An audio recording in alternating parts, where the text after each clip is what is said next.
Let's get to one of the stories in those headlines. A top-ranking Russian general linked to the Salisbury poisonings back in 2018 has been shot several times and wounded in Moscow. Lieutenant General Vladimir Alexeyev was rushed to hospital this morning after an attack in a residential apartment block on the northwestern outskirts of the city. His current condition is unknown. Alexeyev is part of the GRU's military intelligence unit, so he will have been closely connected to the operations in Ukraine.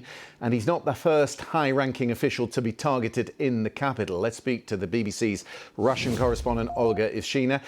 Olga, what do we know about the circumstances around the attack? Yeah, as you rightly said, General Alexeyev was assassinated this morning around 7 a.m. when he was leaving apartment block where he lives, and apparently he met someone at the entrance, and from what we know, he was shot several times and taken into the hospital in critical condition.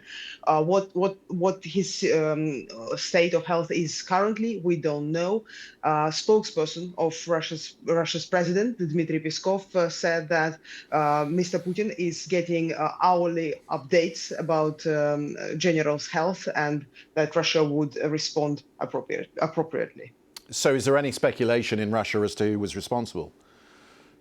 Well, if judging by statements by Russian officials and what they say on Russian state TV, they have almost no doubt Ukraine was behind the attack. Officials in Kiev have not commented on the case, but General Alexeyev is actually the fifth Russian general who has been assassinated in Moscow over the past 16 months, probably, so since end of 2024. And some of the previous attacks, our sources in Ukrainian intelligence hinted that they might have some connection to that.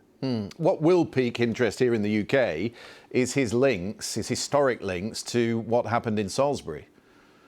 Yes, so General Alexeyev is a long-serving intelligence officer.